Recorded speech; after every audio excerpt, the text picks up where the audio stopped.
السلام علیکم ورحمۃ اللہ وبرکاتہ۔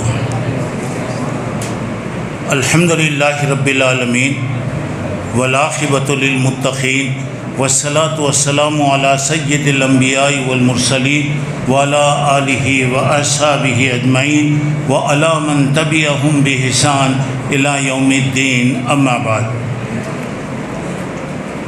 بزرگان محترم، عزیز دوستوں اور بھائیوں اور میری اسلامی ماؤں اور بہنوں، اس سے پہلے آپ لوگوں کے سامنے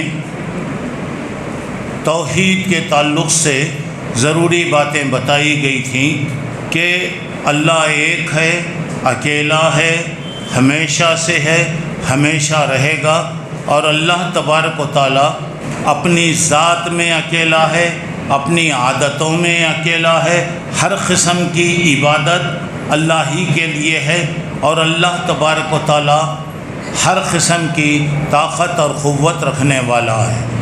آج آپ کے سامنے توحید کا ضد، توحید کے خلاف جو ہے وہ ہے شرک۔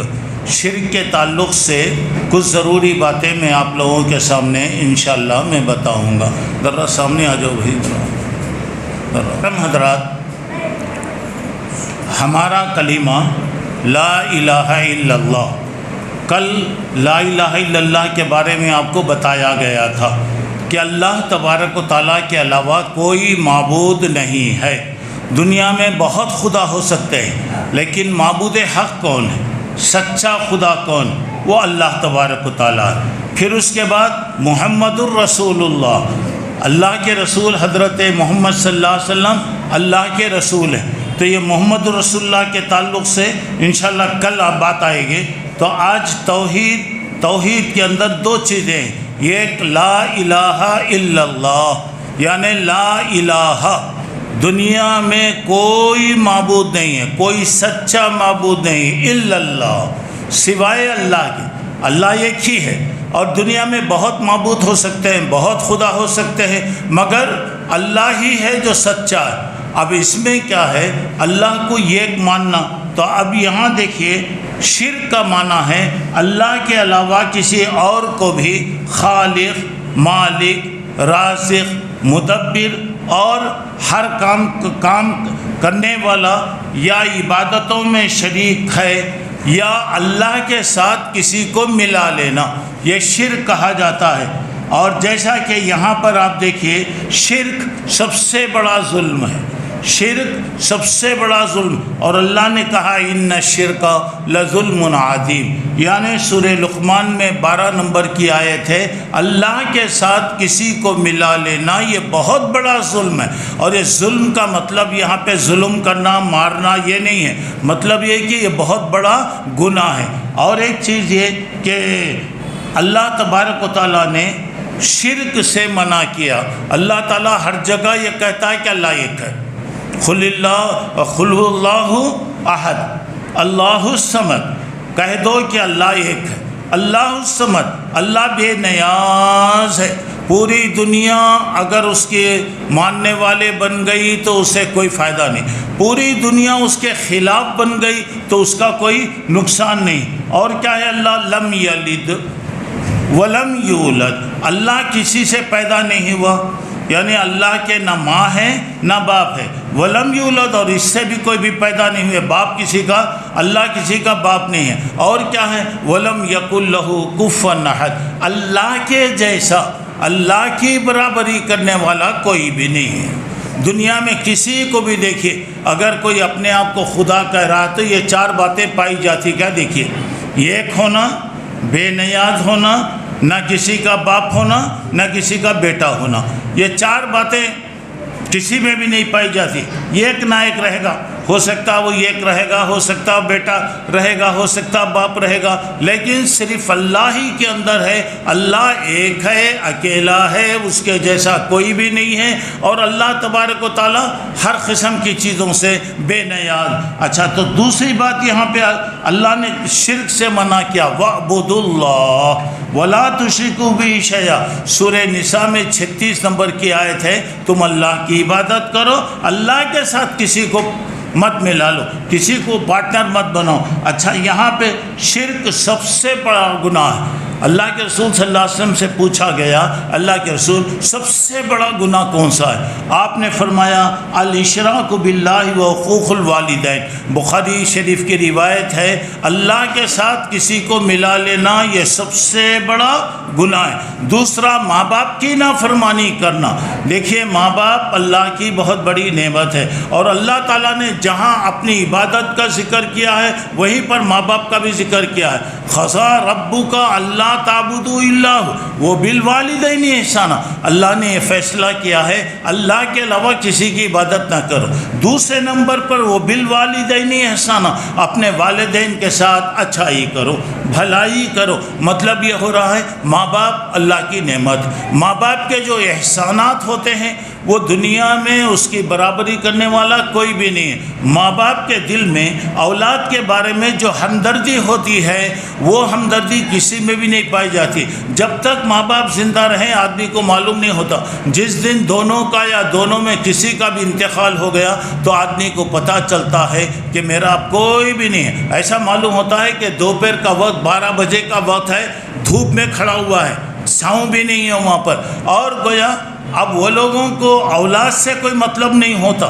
وہ یہ چاہتے ہیں کہ بچے ہمارے اچھے رہیں، بچے خوش رہیں، بچے اپنی جگہ اچھے رہیں۔ اب ماں باپ کے بارے میں جو بات بتائی گئی، اگر ماں باپ کافر بھی اگر ہیں، مشرک بھی ہیں، تو اللہ تعالیٰ کہتا ہے کہ ان کی اطاعت کرو۔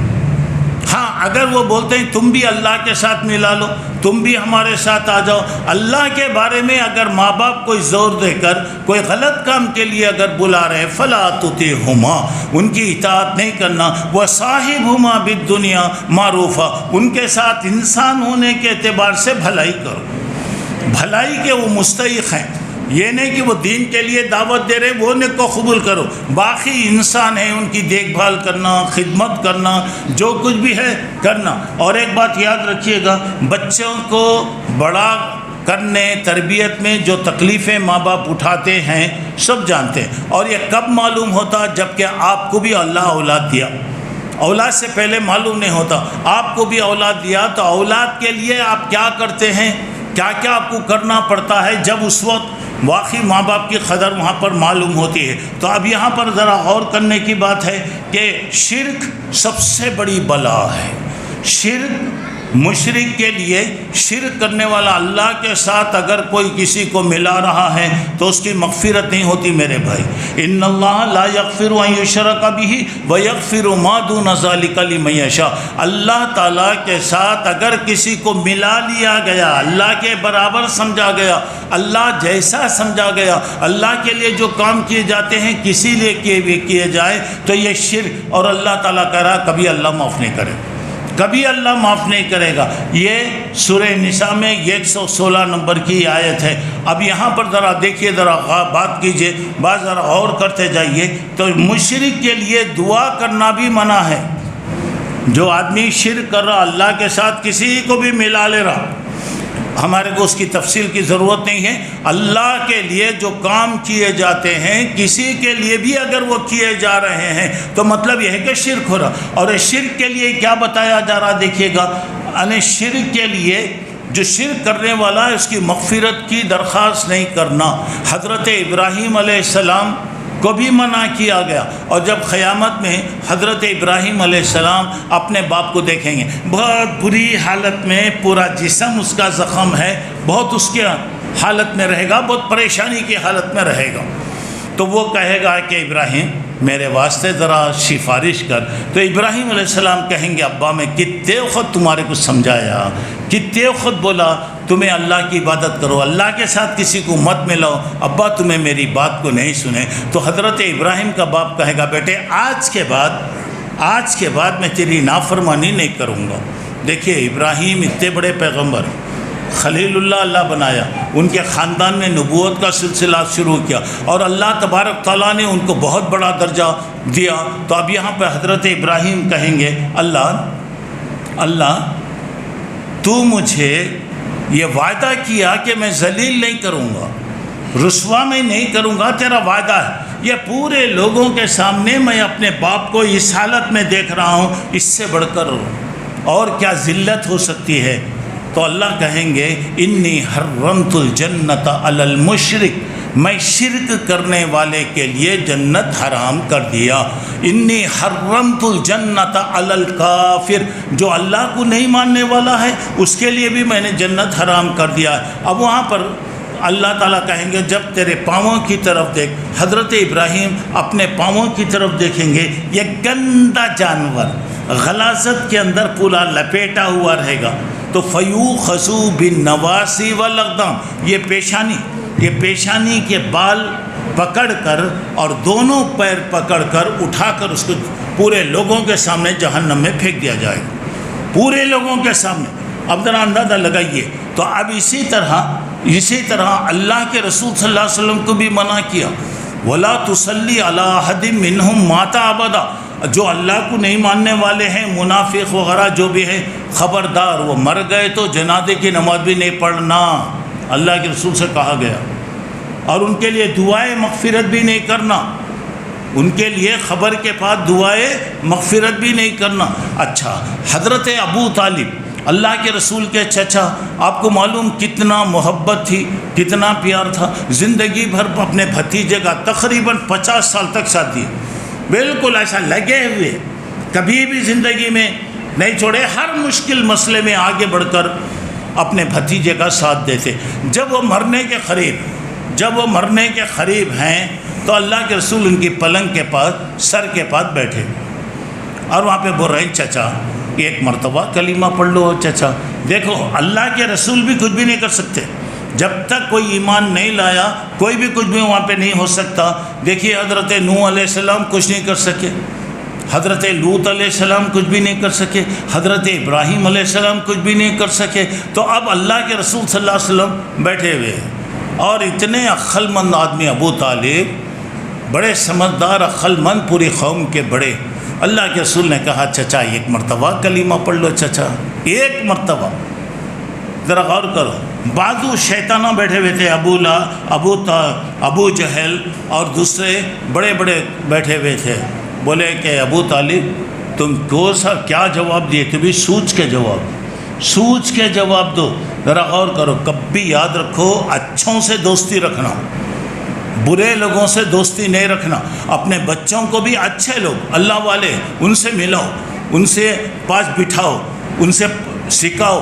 اب بچے غلط دوست میں رہیں گے تو غلط بنتے، اور ہماری بھی اگر غلط دوستی ہے، مثال کے طور پہ ہم کیا کرتے ہیں، کسی کی شادی کے موقع پر انہیں آفس میں کیا کام کرتا، وہ کام کرتا، ادھر جا کے دیکھتے ہیں۔ آفس میں ہر آدمی اچھا دکھائیں گا، اچھا بن کے بتائیں گا سب کو، نہیں، شادی سے پہلے یہ دیکھو کہ میں جس سے شادی کر رہا ہوں، میرا داماد ہونے والا یا کوئی بھی ہے، اس کے دوست کون ہیں، کن کے ساتھ رہتا ہے۔ اچھے لوگ ہیں، نمازی پرہیزگار ہیں، الحمدللہ۔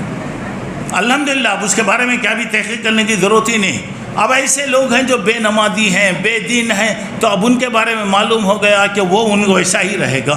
تو یہاں پر اب ذرا دیکھیے حضرت ابو طالب کیا کہہ رہے ہیں، بیٹے تو سچا ہے، تیری باتیں سچی ہے، تو جس چیز کی طرف بلا رہا وہ چیز بھی صحیح ہے، لیکن میں یہ پسند نہیں کرتا کہ میرے مرنے کے بعد لوگ کہیں گے کہ ابو طالب اپنے بھتیجے کے دین سے متاثر ہو کر بھتیجے کی بات مان لیا اور ہماری بات کو چھوڑ دیا۔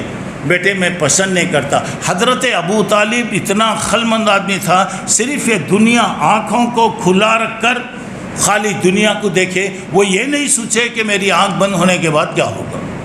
اس کے بعد آخری بات حضرت ابو طالب نے کہا، علی ملت عبد المطلب، میرے ابا عبد المطلب کے طریقے پہ میں مر رہا ہوں۔ یہ کوئی معمولی بات نہیں میرے بھائی، اور اللہ کے رسول کو اتنا افسوس ہوا، ساتھ لگے ہوئے ہر دکھ میں، درد میں، اور باپ سے زیادہ چاہنے والا، اور اللہ کے رسول کے والد پہلے ہی چلے گئے، اور پورا بچپن سے 50 پر 5 سال تک ساتھ رہے۔ تو اللہ کے رسول جب گھر سے باہر نکلے تو اپنے ہاتھ ایسے لپٹتے ہوئے، ایسے ہاتھوں کو ایسے کرتے ہوئے، اللہ اکبر، آج میرا چچا جو ہے نا جہنم سے نہیں بچ سکا، میرا چچا جہنم سے نہیں بچ سکا. بہت افسوس کرتے ہوئے آئے, حضرت علی کو بولے دیکھ بیٹا علی, جا تیرے ابا کا انتقال ہو گیا ہے, کیا کیا تیاریاں کرنا ہے تو کر لے. میں اس وقت تک ان کے لیے اللہ سے میں معافی کی درخواست کروں گا جب تک کہ اللہ معاف نہ کرے. اللہ کے رسول میرے دوستو اللہ کے چہیتے, اللہ کے پاس کتنا بڑا مقام, کتنا بڑا درجہ ہے. اللہ کے رسول دعا کر رہے ہیں, بولے تو نہیں قبول ہونے کا کوئی سوال نہیں.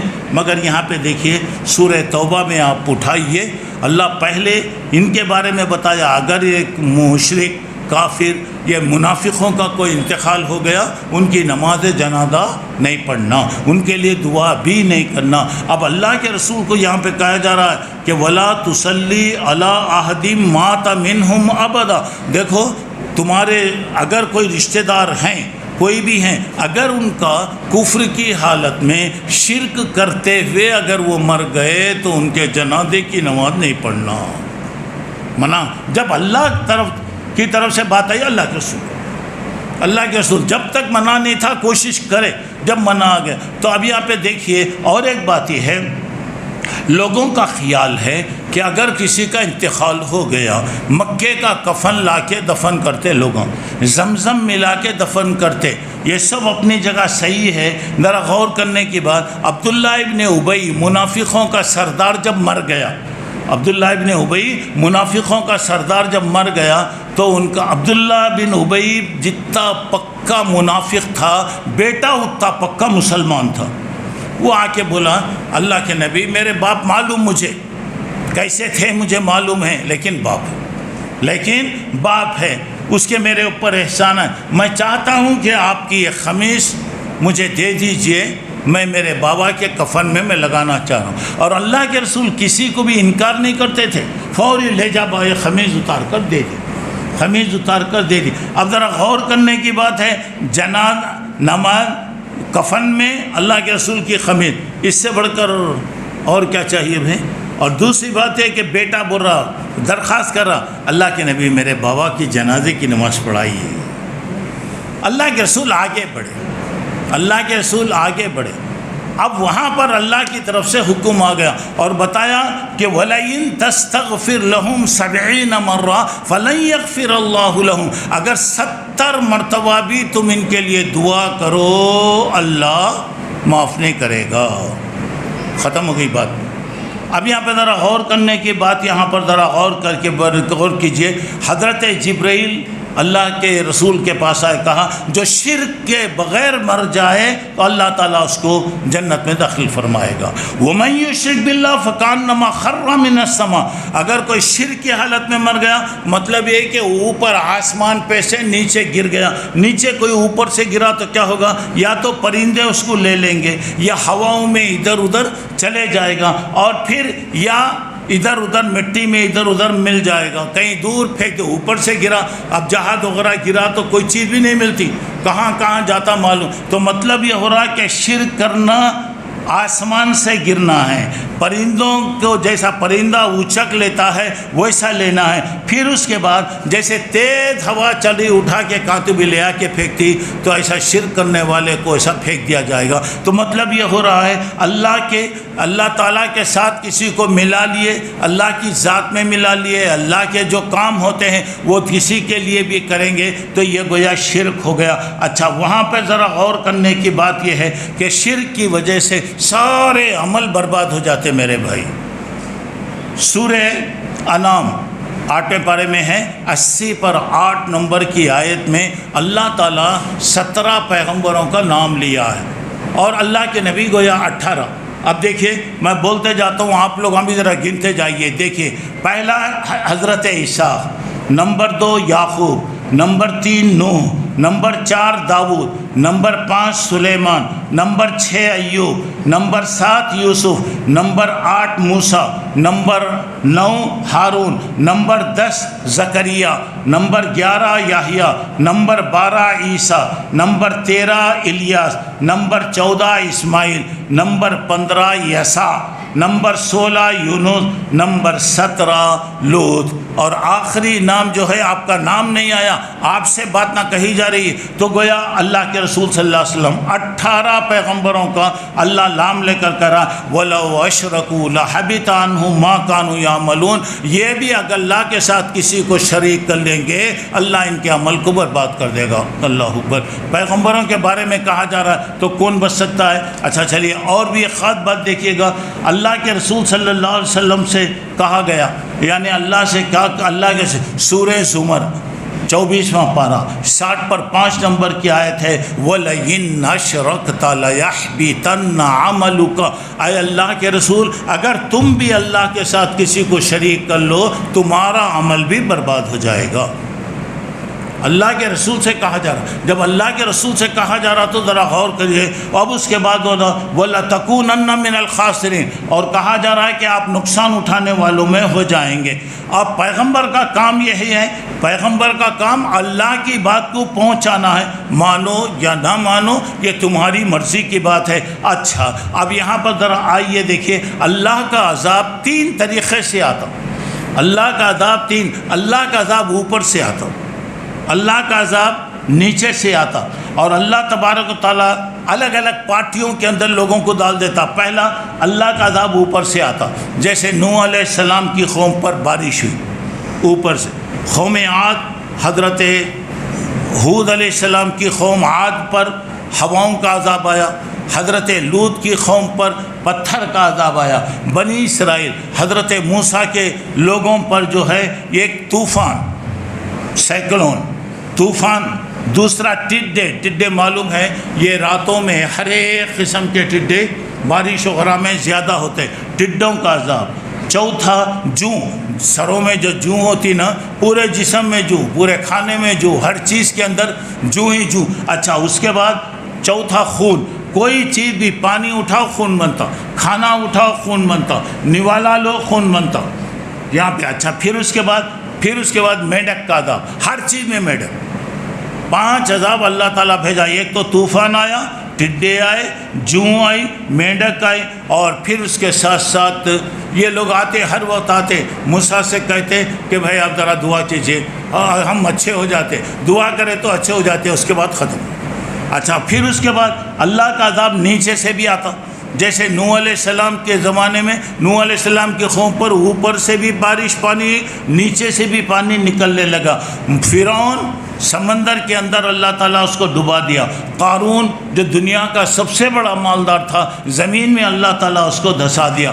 حضرت ابن عباس فرماتے ہیں رضی اللہ عنہ، اوپر سے عذاب کا مطلب یہ ہے اللہ ظالموں کو لائے گا، بے رحموں کو بڑا بنائے گا، ہمارے گناہوں کی وجہ سے پورے بے رحم آئیں گے۔ پھر اس کے بعد نیچے سے عذاب کا مطلب یہ ہمارے پاس کام کرنے والے ہمارے نوکر بے وفا ہوں گے، غدار ہوں گے، دھوکہ دینے والے ہوں گے، جس کی برتن میں کھاتے اسی کو کیا کریں گے، سوراخ ڈالنے والے۔ اکثر دیکھ سکتے آپ کام کرنے والا جسے بہت زیادہ بھروسہ کیا جاتا انہیں ہی کیا کرتا، دھوکہ دیتا۔ اچھا پھر اس کے بعد یلبسکم شیعا، تیسرا کیا، الگ پارٹیاں بنا دے گا، اختلاف، ان کو اختلاف، ان سے اختلاف، ان سے اختلاف۔ آج جیسا کہ دیکھیں گے آپ ہر جگہ اختلاف، ہر جگہ۔ تو اللہ تعالیٰ کا عذاب ایسے آ رہا ہے۔ تو یہاں پہ مطلب، یہاں پہ بات بتانا مقصد یہ ہے کہ دیکھو یہ شرک کی وجہ سے کیا ہوتا ہے۔ ایک بات ہے اللہ کی محبت کم ہو جاتی، جو آدمی کسی کو بھی ملا لے رہا ہے تو اسے اللہ سے بڑھ کر اس کو درجہ دیتا۔ دوسری بات یہاں پر وہاں پہ ہو رہا ہے، دیکھیے اللہ تعالیٰ جسے ملا رہا ان سے اللہ سے جیسے محبت ہونا چاہیے اس سے بھی زیادہ اپنے خداؤں سے محبت ہوتی۔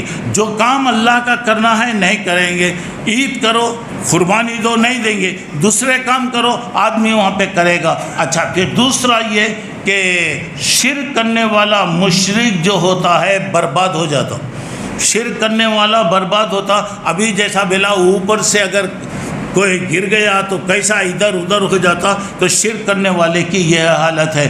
مشرک شرک جو ہے، مشرک کو، شرک کرنے والے کو ناپاک کر دیتا۔ یا ایھا الذین آمنوا انما المشرکون نجس، اے لوگو جو ایمان لائے ہو شرک کرنے والے گندے ہیں۔ گندگی وہ تو ظاہر میں گندگی لگی نہیں ہے، ان کا دل گندا ہے، ان کا دل گندا۔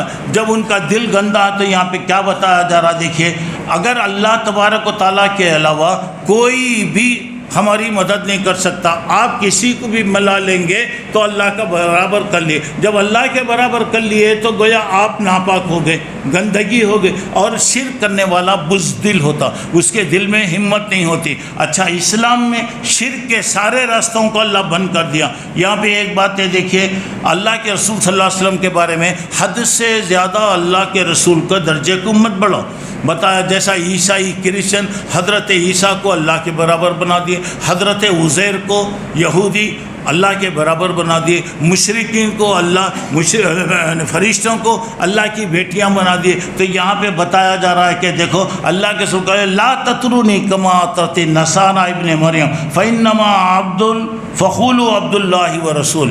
دیکھو مجھے حد سے زیادہ اوپر تک نہ کو چڑھو۔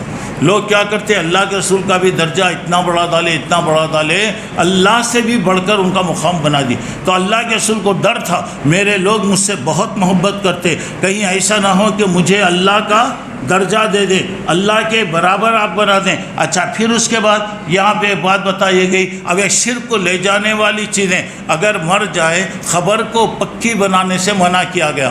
خبر کو پکی کیوں؟ وہ خبر جب تک وہاں رہے گی دل میں ایک قسم کی محبت۔ پرانے زمانے میں جو شرک آیا، ایسے ہی خبروں کے ذریعے سے حد سے زیادہ ان کا احترام، حد سے زیادہ تعظیم، مرنے کے بعد ان کے درجے کو اونچا کر کے بڑھا گیا۔ اللہ کے نبی نے بتایا کہ خبر کو پکی مت بناؤ۔ تیسری بات یہ ہے، خبروں کی طرف رخ کر کے نماز بھی نہیں پڑھنا۔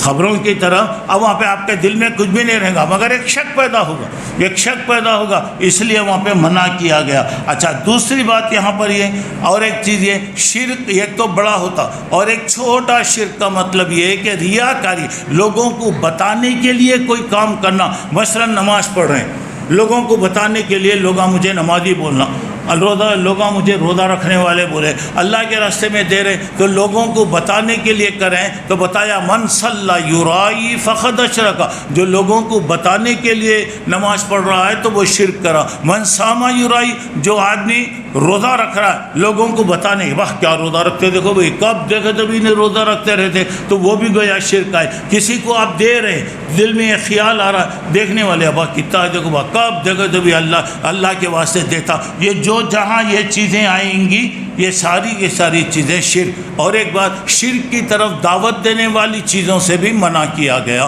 مثلا گلے میں آپ ڈوریاں ڈال رہے ہیں، ہاتھ میں تاگے بن رہے ہیں، اس سے منع کیا گیا۔ وہ تاگا کچھ بھی نہیں کر سکتا، کوئی فائدہ نقصان نہیں دے سکتا، اب وہ رہا تو کیا ہو رہا، اس کے تعظیم، اس کا احترام ہو رہا، اس سے بھی منع کیا گیا۔ تو بہرحال یہ باتیں تھیں، میں آپ لوگوں کے سامنے بتایا۔ توحید، اللہ کو ایک ماننا ذریعہ نجات ہے۔ اللہ تعالیٰ نجات، اللہ کے ساتھ کسی کو بھی تمہیں ملا لو، اللہ کے لیے جو کام کرنا ہے کسی اور کے لیے بھی اگر وہ کام کریں گے وہ شرک ہوگا۔ جب شرک آئے گا تو سارے نیکیاں برباد ہو جائیں گی اور اللہ تعالیٰ جہنم میں داخل فرمائے گا۔ اللہ سے میری دعا ہے کہ اللہ تعالیٰ ہمیں پکا موحد بنائے، ہر قسم کے شرک سے، شرک کی طرف لے جانے والی چیزوں سے اللہ ہم تمام کی حفاظت فرمائے، آمین۔ وآخر الدعوانا ان الحمد للہ رب العالمین۔ سبحانک اللہم ربنا وبحمدک اشہد ان لا الہ الا انت استغفرک واتوب الیک۔ السلام علیکم ورحمۃ اللہ وبرکاتہ۔